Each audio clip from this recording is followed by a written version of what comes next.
Okay, വളരെ പ്രധാനപ്പെട്ട കാര്യമാണ്. നോക്കൂ, ആദ്യത്തെ പ്രധാനപ്പെട്ട കാര്യം, ന്യൂനപക്ഷങ്ങൾക്ക് സംരക്ഷണം കൊടുക്കുന്ന ഒരു സർക്കാരായി നരേന്ദ്രമോദി സർക്കാർ മാറും. അബ് കി ബാർ 400 എന്നുള്ള നരേന്ദ്രമോദിയുടെ സ്വപ്നം പൂവണിയും എന്നുള്ളത്. നവാസ് മറുപടി പറയാം, ഒപ്പം നിങ്ങൾക്കും മറുപടി പറയാനുള്ള സമയം. എന്റെ ഒരു ചോദ്യം, എന്റെ ഡയറക്റ്റ് ഒരു ചോദ്യമാണ്. നിലവിൽ BJPക്ക് സീറ്റുള്ള ഇന്ത്യയിലെ സംസ്ഥാനങ്ങളിൽ നിന്ന് ഏതിലാണ് വർദ്ധിക്കുന്നവർ പറയുന്നത്? 400ലേക്ക് എത്തണമല്ലോ, ഏത് സീറ്റിൽ വർദ്ധിക്കും? ഞാൻ പറയട്ടെ, നിലവിൽ ഇന്ത്യയിലെ 250 സീറ്റുള്ള 5 സംസ്ഥാനങ്ങളുണ്ട്. 5 സംസ്ഥാനങ്ങളിലും 4 സംസ്ഥാനങ്ങളിൽ ഏറ്റവും പീക്കിലാണ് BJP ഉള്ളത്. നിങ്ങളുടെ കൂടെ അന്ന് ഉണ്ടായിരുന്ന ആളുകൾ പോലും തെറ്റിപ്പിടഞ്ഞ് ഇന്ന് ഇന്ത്യ മുന്നണി നിൽക്കുകയാണ്. പിന്നെ എവിടുന്ന് നിങ്ങൾക്ക് 400 കിട്ടുന്ന ഇവരെ പറയുന്നത്? ഇവർ ചെയ്യുന്ന എന്താ വെച്ചാൽ യഥാർത്ഥത്തിൽ ഒരു പുകമറ സൃഷ്ടിക്കുകയാണ്. ഞങ്ങൾ 400ലേക്ക് പിടിക്കുമെന്ന് പറയാൻ കയ്യിലുള്ള മാധ്യമങ്ങളെ വെച്ച് ഇവർ വാർത്തകൾ സൃഷ്ടിക്കുകയാണ്. ഒരു കാര്യം ഉറപ്പാണ്, രാജ്യത്ത് നിലനിൽക്കുന്ന സാഹചര്യം വെച്ച് ഇന്ത്യ മുന്നണിയുടെ അവസാനത്തെ 1-2 ലാപ്പ് ചർച്ച കൂടി പൂർത്തീകരിച്ചാൽ, പോസിറ്റീവായി പൂർത്തീകരിച്ചാൽ തീർച്ചയായും ഈ BJP അധികാരത്തിൽ താഴേക്ക് വരും, ഇന്ത്യ മുന്നണി അധികാരത്തിലേക്ക് വരുമെന്ന കാര്യത്തിൽ കണക്കുകൾ സഹിതം പരിശോധിക്കുമ്പോൾ ആരാൾക്കും അഭിപ്രായ വ്യത്യാസം ഉണ്ടാവുമെന്ന് എനിക്ക് തോന്നുന്നില്ല. ഏത് കണക്കാണ് നിങ്ങൾ പറ? രണ്ട് സീറ്റുള്ള മുസ്ലിം ലീഗാണ് രാജ്യത്ത് ഇന്ത്യ മൂന്ന് തമിഴ്നാട്ടിൽ നിന്ന് സീറ്റുള്ള ഇവർക്ക്. ഞാൻ ചോദിക്കട്ടെ, മുസ്ലിം ലീഗിന് ഈ രാജ്യത്ത് കിണഞ്ഞു പിടിച്ചാൽ 3ാമത്തെ സീറ്റ് കിട്ടിയില്ല. കേരളത്തിൽ 3ാമത്തെ കിട്ടില്ല, വിഷളായി നിൽക്കുകയാണ് ഇവര്. പാർട്ടിക്ക് വോട്ട് ചെയ്യുമോ നമുക്കറിയില്ല.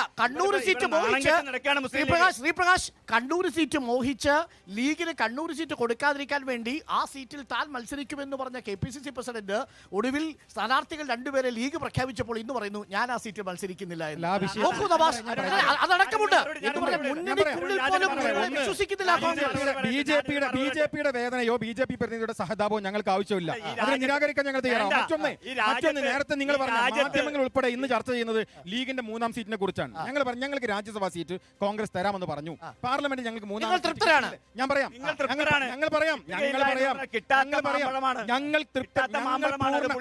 ഞങ്ങൾ പറയട്ടെ, ഞങ്ങൾ പൂർണ്ണ തൃപ്തിയോടെ ഈ തിരഞ്ഞെടുപ്പ് ക്യാമ്പയിനിലേക്ക് ഇറങ്ങുന്നത്. കാരണം ഞങ്ങൾക്ക് ഒരു MP ഉള്ള കാലത്ത് ഞങ്ങൾക്ക് മന്ത്രിസ്ഥാനം തന്ന പാർട്ടിയാണ് കോൺഗ്രസ്. അവർ രാജ്യം ഭരിക്കുമ്പോൾ മാത്രമല്ല, രാജ്യത്തിന് നിന്ന് കേരളത്തിനകത്ത് നിന്ന് ശശി തരൂരും AK ആന്റണിയും അതുപോലെ തന്നെ പിന്നെ ഇപ്പോൾ BJPയിലേക്ക് പോയിട്ടുള്ള തോമസ് മാഷും ഉൾപ്പെടെ മന്ത്രിയാകുമ്പോൾ വീണ്ടും മുഹമ്മദ് സാഹിബിനെ ക്യാബിനറ്റ് പദവി തന്ന് ബഹുമാനിച്ച പാർട്ടിയാ കോൺഗ്രസ്. ഒരു MP സ്ഥാനം തന്നില്ലെന്ന് ഞാൻ പറയട്ടെ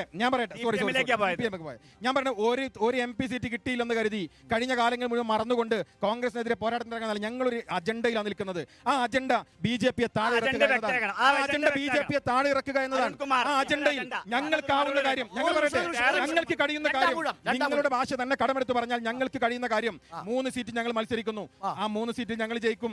3 സീറ്റ് അത്ര ചെറുതൊന്നല്ല, 2 സീറ്റിൽ നിന്നാണ് നിങ്ങൾ ആരംഭിച്ചത്. ഓർമ്മ ഉണ്ടായാൽ മതി.